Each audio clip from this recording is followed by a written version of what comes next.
जैसे जैसे उत्तर प्रदेश की 9 विधानसभा सीटों का उपचुनाव आ रहा है, अखिलेश यादव हर गुजरते दिन के साथ हमलावर हो रहे हैं। वो फ्रंट फुट पर खेल रहे हैं।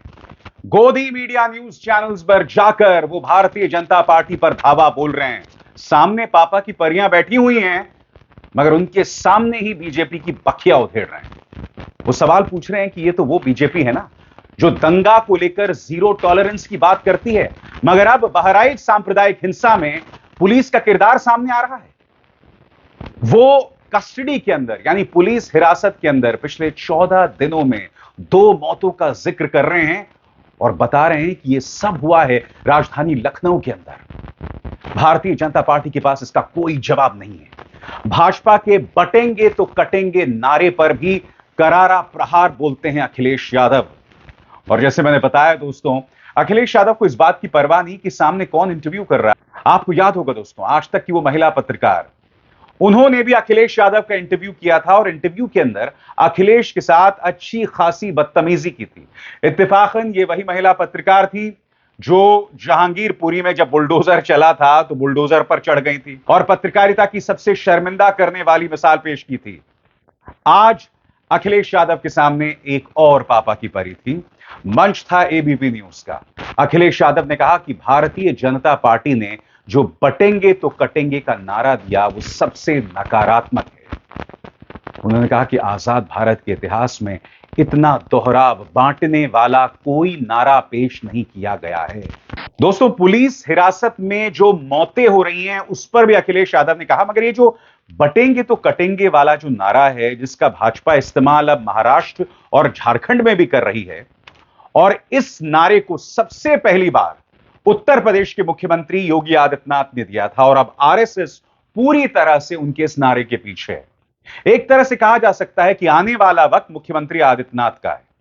उनके नारों के सहारे जो है भाजपा चल रही है। और मैं आपको याद दिलाना चाहूंगा, अखिलेश यादव ने एक और मंच पर कहा था कि दरअसल ये जो नारा है बटेंगे तो कटेंगे, ये इजाद हुआ बीजेपी की एक प्रयोगशाला में और फिर यह फैसला किया गया कि सबसे ज्यादा जहरीला कौन सा भाजपा का नेता बोलता है, और तब चुनाव हुआ मुख्यमंत्री आदित्यनाथ का और तब यह नारा लगाया गया।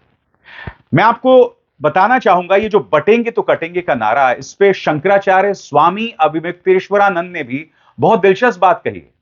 वो कहते हैं कि ये जो बटेंगे तो कटेंगे यानी अब तक नहीं बटे हैं, तो बड़ा सवाल ये कि क्यों बटेंगे और क्यों बटने दिया जा रहा है। क्या भाजपा इतनी बेबस है कि जनता को बटने दे रही है अपने राज में? वापस लौटते हैं अखिलेश यादव के इंटरव्यू को।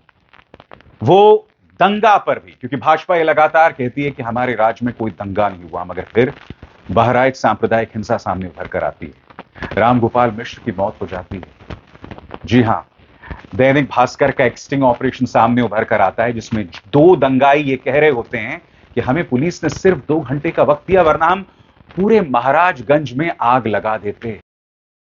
अखिलेश यादव यहां कह रहे हैं जो जीरो टॉलरेंस वाले लोग हैं वो कहते थे दंगा नहीं होगा, तो उनको पुलिस पर क्यों कार्रवाई करनी पड़ी बहराइच में? बीजेपी बचाने वाला दल नहीं, फंसाने वाला दल है। अखिलेश यादव ये भी याद दिलाते हैं कि हम लखनऊ में बैठे हुए हैं।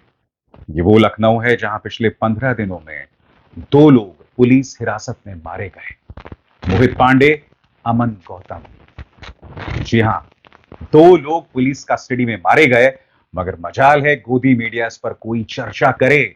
बकौल अखिलेश यादव जिस राजधानी में हम लोग बैठे हुए हैं, आप कल्पना कीजिए कस्टोडियल डेथ हो रही है वहां पर, पुलिस का अन्याय चरम सीमा पर पहुंच गया हो, जो थाना हमें न्याय दिलाते हैं वो अत्याचार गृह बन गए हैं। हर गुजरते दिन के साथ अखिलेश ने ये जो नारा दिया है ना, अत्याचार गृह यानी टॉर्चर रूम, ये लोकप्रिय होता जा रहा है और ये कहीं ना कहीं सवालिया निशान है मुख्यमंत्री आदित्यनाथ के निजाम, उनके शासन पर।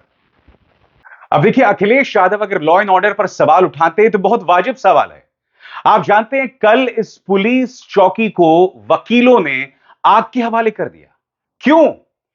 क्योंकि एक अदालत के अंदर पुलिस और वकील भिड़ गए। बताइए, उत्तर प्रदेश में हो रहा है। खबर आपके सामने है दैनिक भास्कर की। गाजियाबाद जिला जज कोर्ट में कुर्सियां फेंकी, पुलिस चौकी फूंकी। सुनवाई के दौरान बहस, पुलिस ने वकीलों को लाठीचार्ज कर खदेड़ा, 50 लोगों पर एफआईआर। ये देखिए, पुलिस थाने पर आग लगा दी गई है। यह यूपी में हो रहा है दोस्तों। कल्पना कीजिए किसी और राज्य में हुआ होता, यानी विपक्ष शासित राज्य में, तो कितने डिबेट होते। मगर यहां तो डिबेट ही नहीं हो रहे हैं ना। पुलिस दंगाइयों के साथ दिखाई देती है, दंगाइयों के साथ सांठगांठ करती है।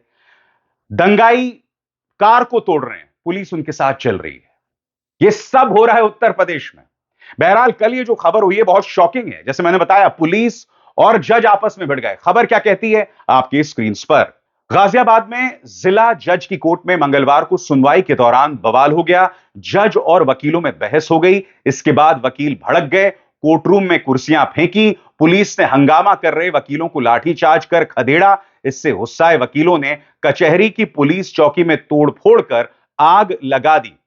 दरअसल वकील नाहर सिंह यादव ने जज से एक व्यक्ति की जमानत अर्जी दूसरे कोर्ट में ट्रांसफर करने की मांग की थी। इसी बात को लेकर उनकी जिला जज से कहासुनी हुई। विवाद इतना बढ़ गया कि जिला जज डायस से उतरकर नीचे आ गए। उनमें तीखी बहस हुई। जज ने फोन कॉल किया, पीएसी बुलाई, और यह सब हुआ। यह सब हो रहा उत्तर प्रदेश में दोस्तों। किसी को जंगल राज दिखाई दे रहा है? बताइए। अखिलेश यादव बुलडोजर नीति पर भी सवाल उठाते हैं।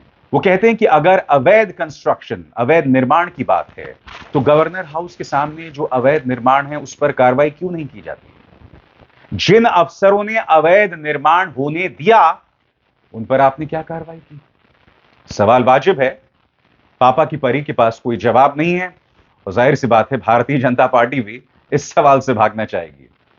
अखिलेश यादव भविष्य को लेकर आशान्वित दिखाई देते हैं। उन्हें यह पूरी उम्मीद है कि जो सफलता, जो कामयाबी लोकसभा चुनावों में इंडिया गठबंधन को मिली थी, वो इतिहास दोहराया जाएगा विधानसभा उपचुनाव और 2027 के विधानसभा चुनावों में। मगर अखिलेश यादव के सामने सबसे बड़ी चुनौती कई मोर्चों पर दिखाई देती है।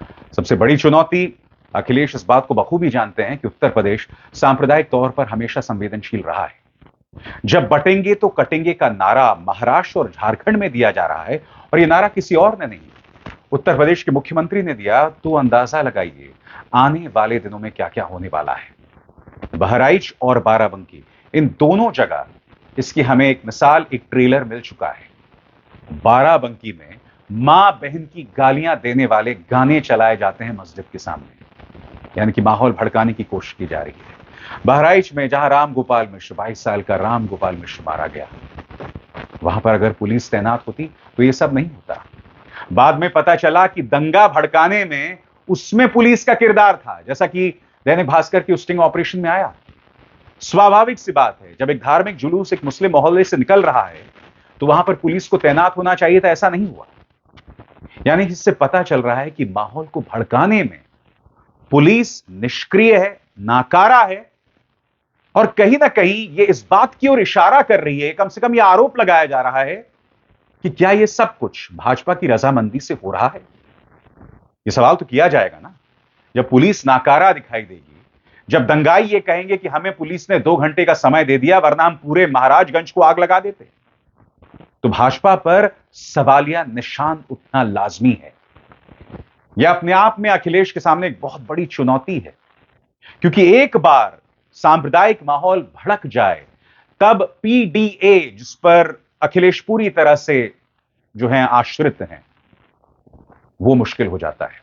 जैसे मैंने कहा दोस्तों, पिछड़ा दलित अलायंस या पिछड़ा दलित अल्पसंख्यक अलायंस, यह तब तक कारगर है जब तक माहौल सांप्रदायिक तौर पर नहीं भड़काया जाता।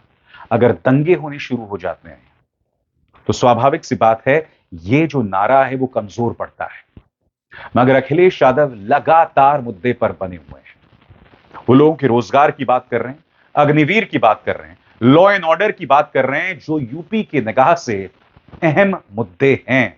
और इन सवालों का जवाब चूंकि भाजपा के पास नहीं है, इसीलिए वो अनर्गल मुद्दों में लोगों का ध्यान भटकाकर रखना चाहती है। अखिलेश के सामने एक और चुनौती है, वो है कांग्रेस के साथ गठबंधन। हालांकि 9 सीटों में समाजवादी पार्टी के उम्मीदवार ही मैदान में हैं, कांग्रेस का कोई उम्मीदवार नहीं है, मगर यह भी हकीकत है कि कांग्रेस के कुछ नेता असहज दिखाई दे रहे हैं।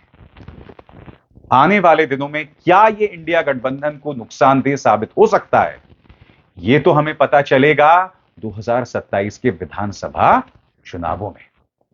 इंतजार करना पड़ेगा दोस्तों, बहुत दिलचस्प होने जा रहा है। अभिसार शर्मा को दीजिए इजाजत।